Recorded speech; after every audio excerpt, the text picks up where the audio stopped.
Alright then.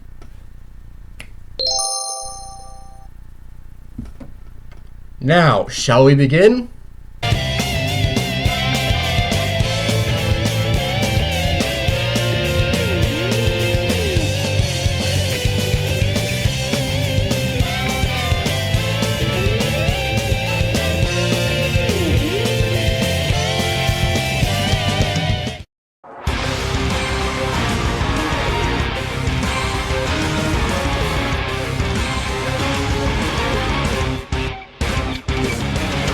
Lordy Lord! 2016 was an absolute roller coaster. Putting aside the numerous notable celebrity deaths and the craziest election I've ever seen, 2016 unloaded several video games for the public to enjoy, and the games themselves were all over the place too. Some games turned out to be piles of horse crap and others fell short of expectations, but then there are those that had no expectations but turned out to be reasonably solid, and games that are just so darn good that I'm pretty sure that gamers will be playing and talking about for a while. I have played a good number of them, as well as some games that came out in previous years. Most of them were pretty awesome, but only 15 of them stand out the most. I really don't have anything else to say, so let's start this thing to get 2016 off my mind.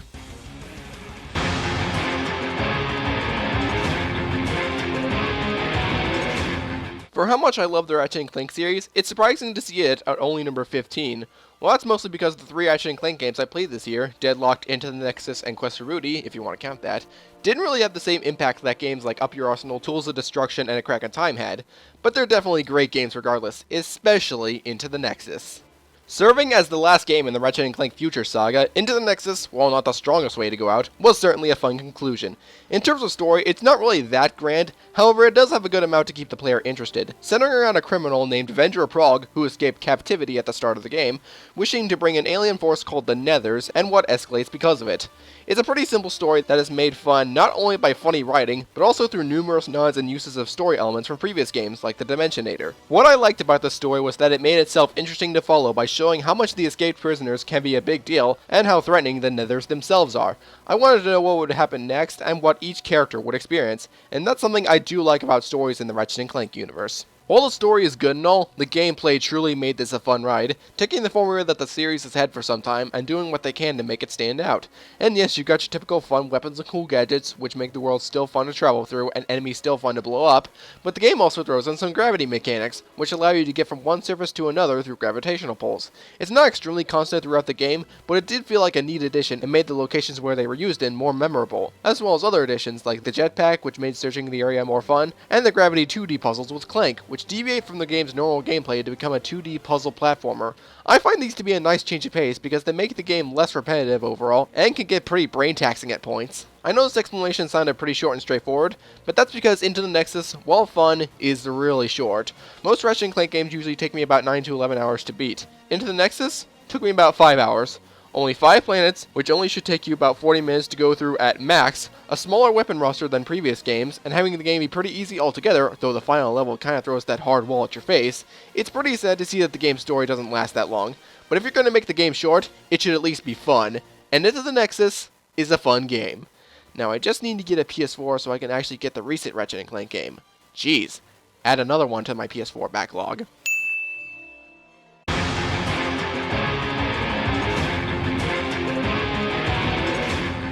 I always love it when a YouTuber mentions a game I've never heard about before, because depending on the game, I could be really interested in it, and here's a great example. Were it not for a certain Hunter of the Mavericks, I probably wouldn't have known about Sengoku Basara's Samurai Heroes, but he did talk about it a few times on his channel, and I got interested in playing it. Cut forward to 2016, where I got it for my PS3, and holy cow, this game is awesome!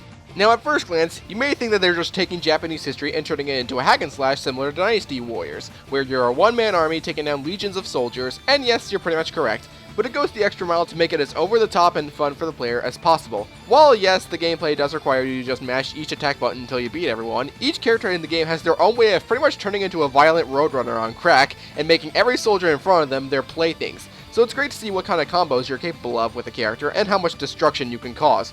And with a huge variety of characters, you're bound to find one that just clicks with you. And even though this game is primarily focused on gameplay, the story is pretty good too, focusing on the war that happens in Japan from the peace-seeking campaign led by Ieyasu Tokugawa and the revenge-seeking campaign led by Mitsunari Ishida. It may sound kind of generic, but for the most part, they don't want you to take it seriously. I mean, why would you take it seriously since they implemented Dante into Japanese history, made a wise ruler into a nutcase, and even made one character do a gender swap from the person she's based on? Okay, at some point, I gotta go complain on Twitter how Magoichi is not a guy in this game, unlike Japanese history. Hey, if some people can start a hashtag dissing Rogue One for political reasons, I guess anything's possible nowadays. Putting all that aside though, there's not a whole lot that can be noted about this game. It's just a heck of a lot of fun, which is perfect for a hack and slash.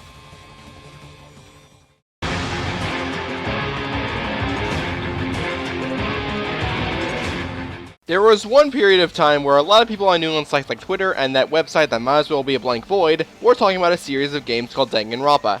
At the time, I had mild interest, but I kept myself to just looking at both of the games in the series, mostly because they were for a system that I still don't have a reason to own. Sorry, but when you have one of the most laughable arcade games I've ever seen, and when your company doesn't show much love for you, that's not a sign that I want to get one of you. But then, in 2016, both the original game, Danganronpa Trigger Happy Havoc, and the sequel, Danganronpa 2 Goodbye Despair, got Steam releases, leading to them becoming a lot more known and loved. As for me, I ended up having a lot of fun with them. The stories were incredibly creepy and intriguing, most of the characters were awesome, and the gameplay was surprisingly really engaging.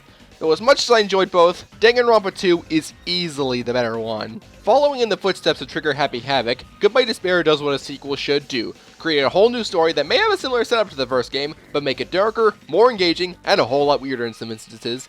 Added some new characters with their own personalities to make them stand out from the cast from the first game. And finally, added some elements to make the gameplay more refined. Since this is a visual novel, how about we start with the first thing I mentioned, the darker story. While it does have a similar setup to the first one, with it being one big game of kill or be killed, the execution is a lot crazier than before.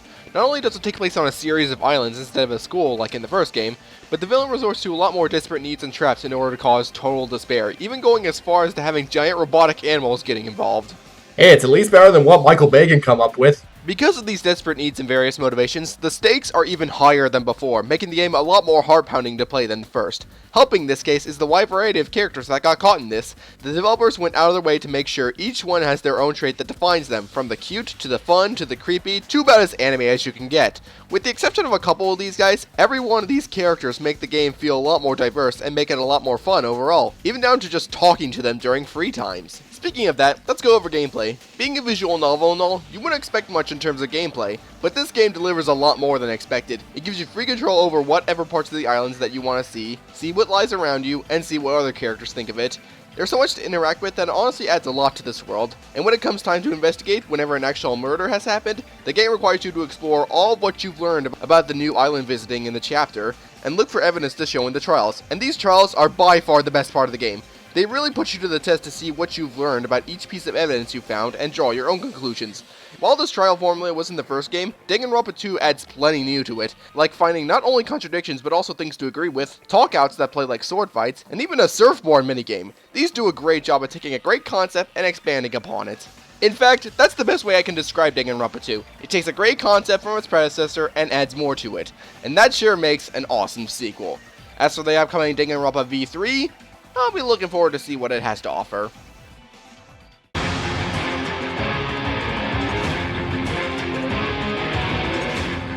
You know, I find myself wanting certain games at some point, and I don't get them until quite a few months or even years after their initial release. I've played many games that are like this, and I still have yet to play some other games that have been out for a while too. But one big example of this is Donkey Kong Country Tropical Freeze. When I first saw the game, I got excited because it looked like the guys over there at Nintendo and Retro wanted to expand upon the modern Donkey Kong Country formula, with the success of Returns in mind. I did play the demos of it from time to time, and I really enjoyed what I played. Then in 2016, I played the full thing, and I fully realized that this game is truly something spectacular. Much like previous Donkey Kong Country games, Tropical Freeze is a 2D platformer that puts a high emphasis on figuring out how to proceed through the levels and coming back to said levels for hidden goodies. And in terms of levels, they are just absolutely genius. They give you good platforming challenges, especially in the second half, but they go the extra mile to try and think of creative ideas, whether it be Fruity Factory and all the machines taking apart the fruit, Cannon Canyon's fun use of barrels, complete with 3D views, and Sawmill Thrill's fetish for saw blades. Yes, that must be Metal Man's paradise. Those are saw blades that he wants. Another thing I like is how Tropical Freeze adds more characters to choose from. Donkey and Diddy Kong came back, of course, but Dixie and Cranky Kong joined too. and they both contribute to the gameplay in their own way, with Dixie using her hair to gain a few feet in the air, which can be a lifesaver in some of these levels, and Cranky Kong being able to bounce on any sort of surface while taking no damage. And while these levels are designed for you to complete them with just Donkey Kong, having Diddy, Dixie, and Cranky on the side always helps. Oh, and there's also a screen nuke move, which I don't use very often, but it's neat regardless. I also must give credit to the amazing soundtrack. Every song adds to the atmosphere and energy that the levels provide, including rock music for some bosses. Oh, David Wise, you sure know how to impress and surprise us. There's a lot more I love about this game, like the collectibles, the alternate levels, and the awesome bosses, but I don't want to drag out this segment for much longer. So in the end, Tropical Freeze takes the formula that made previous Donkey Kong Country games great, and expands upon it to deliver an absolute treat that should definitely be in every Wii U owner's collection.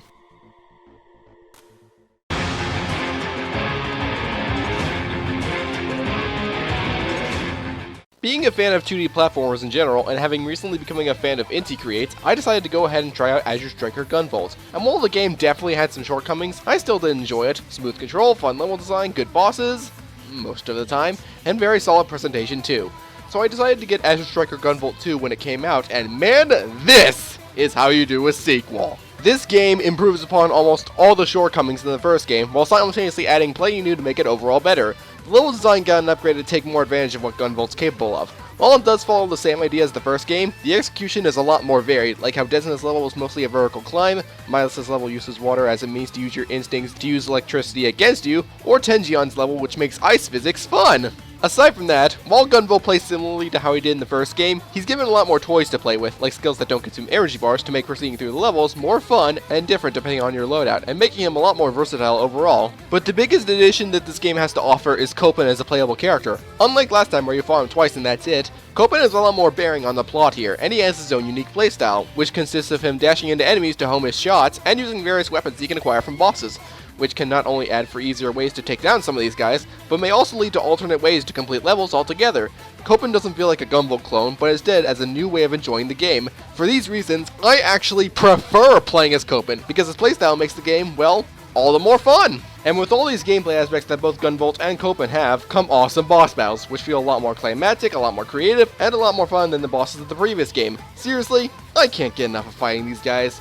Overall, Azure Striker Gunvolt 2 is a sequel in its purest form. While the story isn't anything special and the game itself is really short and easy, it's still an absolute blast.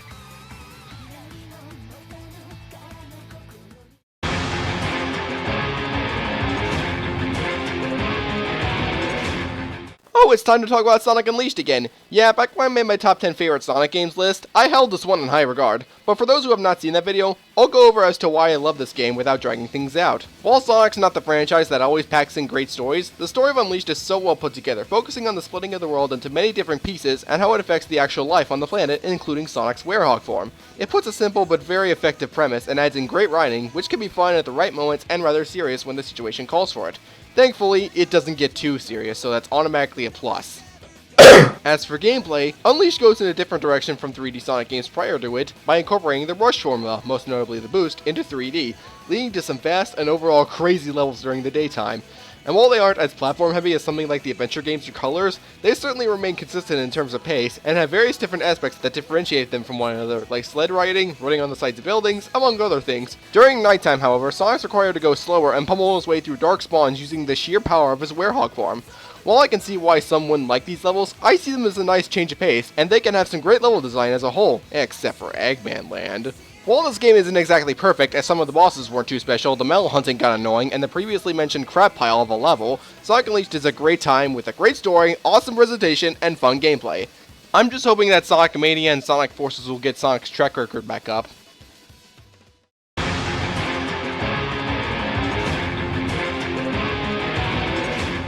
My enjoyment of Tales of Symphonia and my love for Tales of the Abyss got me highly interested in seeing what else the Tales series had to offer, which led to me playing two more of its games in 2016. The first one was Tales of Symphonia Dawn of the New World, which wasn't bad, but it had a lot of issues that annoyed me. And the second one is Tales of Xillia. Now, Xillia is what I call an amazing RPG. It pretty much takes elements that the Tales series usually does great with, that being story, characters, and gameplay, and tries its hardest to make them as memorable as it can. Story first. Xillia's story focuses on the imbalance of mana in a world called Rize Maxia because of a huge plot device called the Lance of Kresnik, and how its countries, Azure and Rashigal, start a war for what it's capable of and what occurs because of it. What I summed up is just the basic premise, but the story gets massively hectic as it goes on, throwing new elements that really make you think about what you see. Helping this is Zelia's great cast of characters. Almost every one of these characters has a quirk or charm to them that makes them so much fun to watch, from the main party to the characters they have to fight, and even some of the minor characters have likable qualities. And when you combine that with writing that can be outright hilarious, especially in skits, then you have something that's worth smiling at. As for gameplay, much like previous entries, Zelia is an action RPG where you play as one unit out of a possible 6 in this game's case, explore the world around you, and take down any enemies in your path. The combat really works well, giving you plenty of arts and options to approach each enemy with. It's also cool that each character has their own distinct ability for battle, like Mila turning spells into quick arts, Alan charging his blade for stronger arts, and Rowan conducting his spells to perform actions others usually can't do. Okay, that takes conducting in the music industry to a whole new level. To add on to this, each Tales game has one specific battle gimmick to differentiate from other entries. While Tales of Symphonia and to an extent Dawn of the New World had unison attacks, and Abyss had FOF charges, Zelia has partner linking. What I mean is, two characters on the field of battle can pair with one another and tackle an enemy together, and if one character performs a specific art and you press a specific button, the two characters can combine their arts to perform a combined attack. It's a tricky mechanic to learn, but immensely satisfying when you pull it off just right. Zelia's not perfect though, as most of the bosses weren't that good, especially the ones where you fight on your own, and a good number of the locations leave a lot to be desired in terms of design and aesthetics, but despite all that, Zelia is definitely worthy of being one of my favorite games in the series.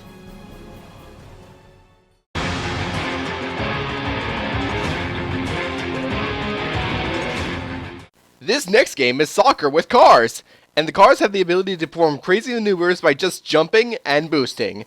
Yeah, Rocket League's a pretty crazy game, but darn it, it's just too much fun, and that's coming from a guy who really doesn't care about sports games. Rocket League is a game that takes something as cool as playing soccer with vehicles and goes nuts with it to just make it plain fun, especially when playing with other people. The game's controls and physics work really well. There's no glitches inside, so everyone's free to just go nuts on the ball without something beyond every player's control screwing them over.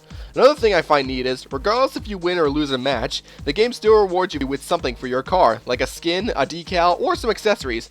What makes this even cooler is that all of these are cosmetic, so you don't have to worry about someone having godly stats compared to everyone else.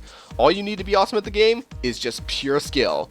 I really like something like that. It allows everyone to shine in a match, and when you score a goal or win a match, it really feels like you accomplished something. I know this segment was one of the shorter ones on this list, but honestly, Rocket League's about as simple as you can get. Even so, it's still a ton of friggin' fun.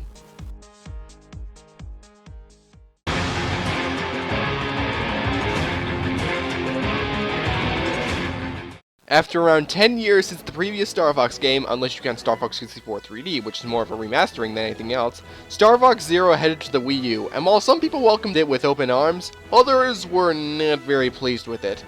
And before I get to the biggest reason why, I do want to talk about some reasons as to why Star Fox Zero made the list, let alone at this spot. Star Fox Zero seeks to expand upon the formula introduced in earlier Star Fox games, 64 in particular, that being the structure of having tons of worlds to explore and shoot Andros' army out on, but only some of them are accessed on a single playthrough. In terms of how progression was handled, I was impressed with how they pulled it off. Zero does go back to familiar territory, but does its own thing to prevent itself from being a rehash. The fact that your actions can determine what route you take is still retained, but Zero goes the extra mile with having its progression be more non-linear than 64's, as there's more branching paths not just in the outsides of levels, but also in the insides of them as well. What I mean is, there are times where some kind of special event may occur during the level, and if you engage it, it cuts you out of that level you're in, and puts you in an entirely different level. To add on to this, while some are immediately apparent when you get certain upgrades, some of them require some time and skill in order to find, which can lead to some rewards like a boss or an entirely different stage, encouraging multiple playthroughs of particular stages. Speaking of those, I feel that the stages were really well designed. They each have simple layouts that require a lot of thinking, good reaction, and good maneuverability to get through, and they constantly have something new to offer, like a fun stealth section, a tense space battle, among other things. So to me at least, the game never gets boring. As for the bosses, they're for the most part pretty awesome too. Most of them feel very climactic as per Platinum Games norm, which I'm all for, and test at how good of a shot you are. And in terms of how good of a shot you are, this is where the divisiveness is settled in, the matter of the controls. The game utilizes the gamepad's gyroscope as a means of aiming your reticle at the screen. There's no way you can map aiming to anything else, which has turned off a lot of people. Also, the gamepad gives you a cockpit view, which the game strongly encourages you to use to get a better shot, leading to some people bopping their heads between the screens constantly. Alright, yes, I will 100% agree that forcing these types of controls was not a good idea, as this control in particular takes a bit of time to get used to, or could disorient some players. That said, however, I did not get disoriented, and I found this type of control to be just fine. Tilting the gamepad did not feel oversensitive, undersensitive, or clunky in the slightest. I can't recall a time where I just slightly tilted the gamepad in one direction and the reticle went flying in random directions, nor a time where I tilted the gamepad about 90 degrees in one direction and the reticle barely went anywhere. The reticle was always very responsive, and if I made a terrible shot, it was always my fault and not because of some shoddy programming. And for the record, should the reticle go out of whack, there is a reset option, which can really help if you need it. Though even with my experiences with this control in mind, I do see why some people are turned off by it. It's not something that's easy to get used to, and it could be alienating depending on whether you're a fan of motion controls or not. But once you do understand them, the game really starts to shine. There are tons of levels to enjoy, plenty of bosses to enjoy, some really great presentation, and it's just one big love letter to Star Fox fans. It's a shame that this game did not sell well in the end, because it was supposed to be the return of a franchise long thought dead, but no one bought it. But to me, and to people who loved the game, we had something that felt like a true Star Fox experience. Even if I only played Star Fox 64 3D prior to this.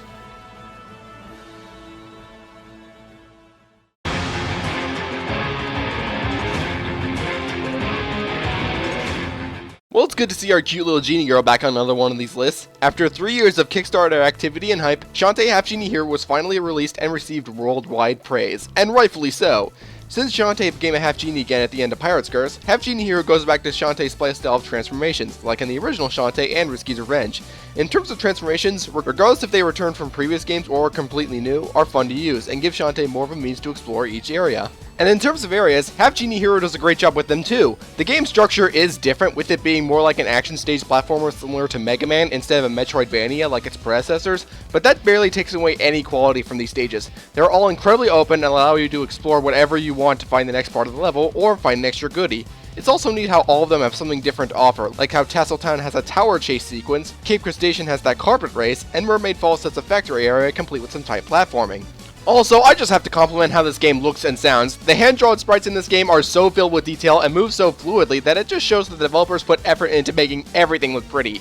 Even the animations on the world map are animated spectacularly. The soundtrack supports my love for this game too. It's incredibly catchy and upbeat and suits the game's atmosphere perfectly. And while the story is nothing to write home about, I do think the writing helps with the game's tone too. The story is not serious at all, so the writers had permission to add in tons of humor and personality, leading to some absolutely hilarious moments. So in the end, while Half-Genie Hero isn't perfect, as it's a ridiculously easy game, especially if you have particular upgrades, and the story is almost non-existent, even with great writing, this game is still a ton of fun and definitely worth the wait. And I do hope future games from Kickstarter follow this trend, and less like a trend of a certain other Kickstarter game.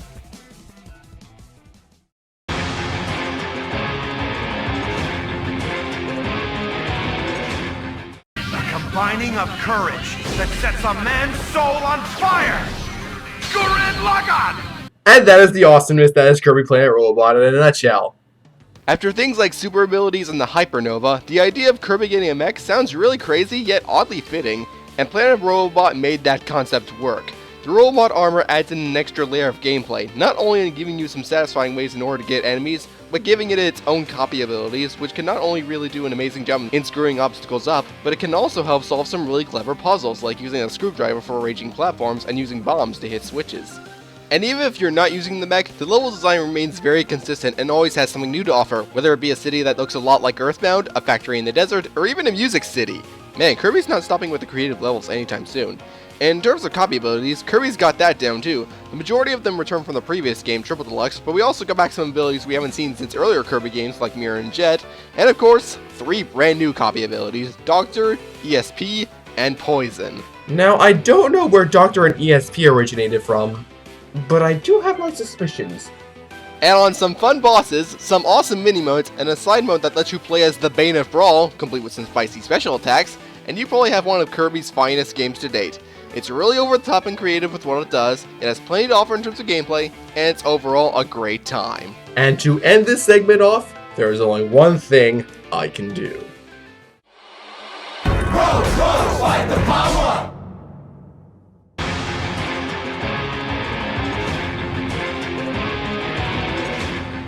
As I said earlier, there are plenty of games that I wanted that I ended up playing a lot later than I expected, but the biggest example of this is The Legend of Zelda Twilight Princess.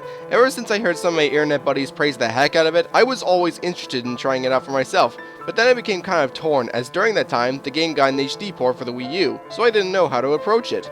Soon enough, I got the HD version for my Wii U, and all I have to say is, wow. Wow! I was missing out big time. I mean, yeah, the beginning was pretty slow, but after that bit, I was mesmerized by how much effort this game put into its overall story and world. The story as a whole starts off as an adventure to rescue your best friend, but once you see more of what the Twilight Power does, which is basically turning every human into spirits and making the world seem a lot more lifeless, the stakes get pretty high, and the adventure gets more tense. The plot keeps giving you more exposition and things to be aware of, however it doesn't become convoluted. It remains easy to follow and get invested in, on top of making me care on how my actions will affect the world around me. And in terms of world, this version of Hyrule is huge and has plenty to offer, both in pathways towards new areas and fields to offer things that are waiting to be discovered. Same applies to the various dungeons, which follow the Zelda norm of theming, but have different designs that require a lot of time in order to figure it out, whether it be using the spinner in a desert temple, exploring inside a mansion in the mountains, or even looking around a temple in the skies. As for presentation, Twilight Princess goes for a more dark and realistic look, and while it's not the most gorgeous style the Zelda series has ever had, neither in the original or in the HD versions, it still really works because they keep the animations very natural, and whenever a more dramatic cutscene plays, it feels like something huge is going to happen. As a side detail, in the HD version, the models and animations look even cleaner and the resolution is higher, so it really helps with the game's overall cinematic feel. While Twilight Princess isn't perfect, I certainly see why many people consider it one of the finest games in the series to date. Intriguing story, great characters, vast world, great variety in gameplay, and the overall grand feeling of quality are certain things to admire. It really doesn't matter whether you choose the GameCube or Wii original or the Wii U HD version, since the Wii U editions, while neat, are kind of minor. Regardless of what version you get, you will experience an adventure unlike any other.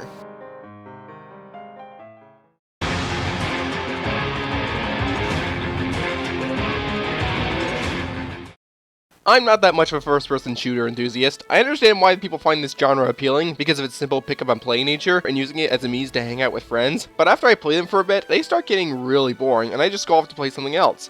But there was one FPS released in 2016 that I fell in love with, and I think you know where this is going. I was hyped for this game when I saw its cinematic trailer, but dang, to think it would rank this high on my list, not to mention win Game of the Year at the Game Awards, is really impressive. But that doesn't mean it's one of the most complex games on this list. In fact, it's probably one of the simplest. Pick a character you like, understand your objective, and try to do what you can to accomplish it. But man, Overwatch did what it could to make it all fun. Your team, for starters, is the main source of this. The game heavily encourages teamwork, determining who will be the beast who will dish out the most pain, who will have territory control, and who will make sure everyone is in good condition. Each character provides a new way of playing the game, not just by standard firepower, but also special abilities, which can help you massively if they are used correctly. So you need to take charge on what you need to do in order to reach your objective, when you need to use your abilities, and when you need to look out for yourself or other teammates. Speaking of all that, these characters are not only fun to play as, but also fun in terms of personality. Sure, quite a bit of them is real than animated shorts, but they express so much of themselves in gameplay, and it's great hearing them make funny and or awesome quotes. This is a more minor thing, but it really helps with building the world of this game, which I really do like. There's not a whole lot to Overwatch, but the way it appeals to fans of the FPS genre and people who are indifferent to it are really well done. The gameplay is easy to learn, yet really tight and fun, not to mention chaotic at points, and the overall charm of the world and characters just enhance it to degrees that made me proud to have given it a shot. And hey, with it winning Game of the Year, having thousands of players, and new content still on the way at the time of this video, I'm pretty sure people including myself will still be playing it for months or even years to come.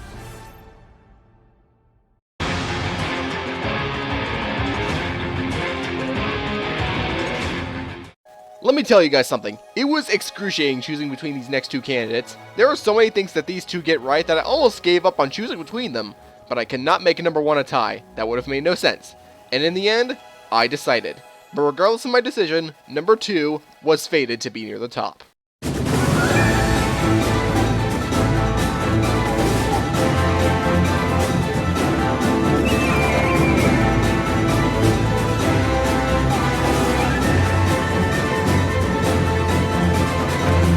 Oh man, now we're getting into Masterpiece territory! And yes, I am including Birthright, Conquest, and Revelation in this entry, because I see them more or less as 3 separate pathways to one big universe, not necessarily 3 separate games, even if 2 of the pathways were sold as such. Now with that cleared up, I got some things to talk about. Ever since I played Fire Emblem Awakening back in 2013, I wanted to explore more of the series, which led to me learning about Fates' announcement. I thought it looked neat then, but little did I know that I would experience one of the best games the 3DS has to offer. So this is RPG territory, so there's gotta be a great story, right? Yes, and Fates does provide that in spades. It focuses on the events experienced by a young prince named Korn, who started out pretty normal, but soon gets dragged into a war between the kingdom of Hoshido, whom he was born into, and Nor, who raised him. From there, it focuses on his decision as to which kingdom he'll side with, and how his choices affect him and nearly every character in the game. From the very intro stages, I was really intrigued with the story.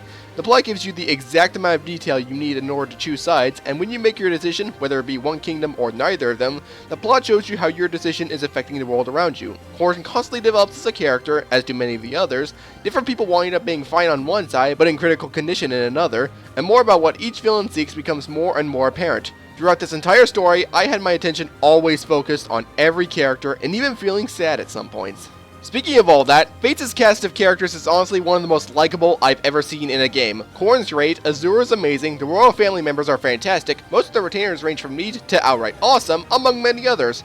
Granted, not every character is likable, regardless if they're playable or not, but the ones I like the least are the characters I'm supposed to take a disliking to, and if I know which characters should be more likable, that's really commendable on the writer's part. Oh, but my adoration for this game doesn't stop there!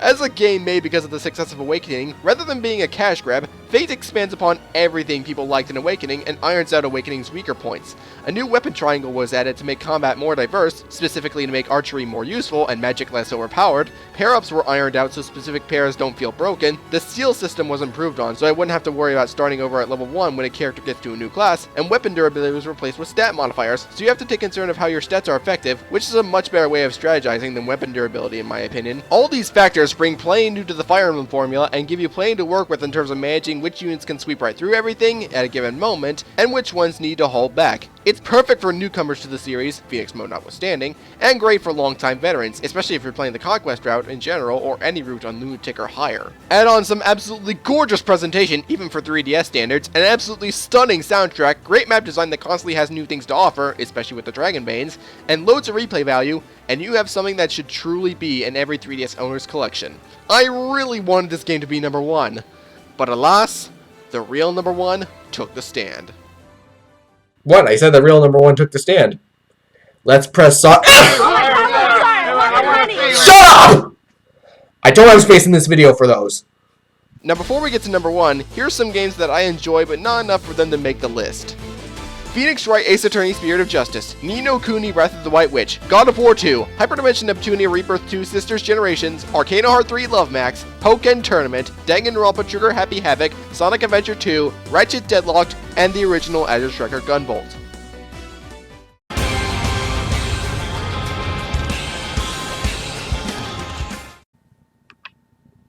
I haven't talked about Pokemon in a while on my channel. So how about we fix that?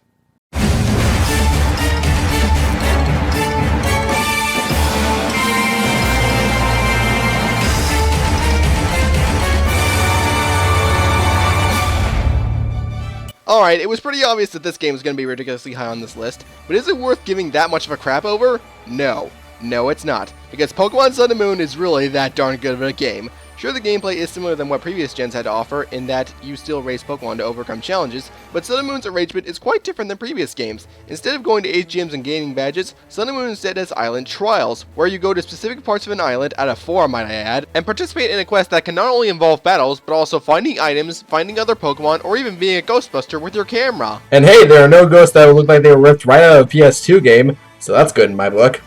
Even though I'm all for battling, I see these trials as a nice change of pace, as they add a lot more variety to becoming the champ instead of just battle, battle, battle. As for the islands themselves, they're awesome too. They all feel like their own separate place and have plenty of new things to offer, like various different locations, many different Pokemon found on certain islands but not on others, or even smaller things like local activities and towns. Everything contributes to the game's overall tone and make this region, known as Alola, feel like something special. And that allows me to segue into the new thing that Sun and Moon brought that I love the most, the Pokemon themselves. Not only was it great to see old faces again, some of which got amazing makeovers in the form of Alola forms, but the brand new Pokemon are just as amazing, from a beautiful mermaid seal, to a beetle railgun, to a ghost with the Pikachu dummy disguised, to literally some of the weirdest Pokemon ever. The new faces will give you something to love. And battles themselves have a welcome new addition in the form of Z moves, which are immensely powerful moves that are not only amazing to watch, but can also change the tide of battle if used correctly. Though since they can only be used once per battle, that also adds a layer of strategy in which one wrong Z move can cost you a battle. Among these are plenty of new things that, while not major, help the game become even better, like the Child of Join Avenue in the player search system, free activities for your box Pokemon to do, a ride feature that makes those stupid HMs take a hike, and a story that was interesting all the way through, which is much needed after how alright X and Y story was. In the end though, there's not much else I can say. Pokemon Sun and Moon took Pokemon to a new degree without sacrificing anything to make it lose its identity, and that's not easy to do, especially in RPGs. And because of how well it came out on top of a lot of things that I hope future games will go and expand upon, I think the series will have new things to win us over with. I'm the Lightning Ripper, and for as much crap that happened in 2016, I'm glad it gave us several games to play with, and I'm hoping that 2017 will be even better. Wait a minute, I just realized something. Fates and Sun and Moon were number 2 and number 1 on this list, respectively. Awakening and X and Y were number 2 and number 1 on my old games of 2013 list, also respectively. Could this video be a sequel to that one? Nah.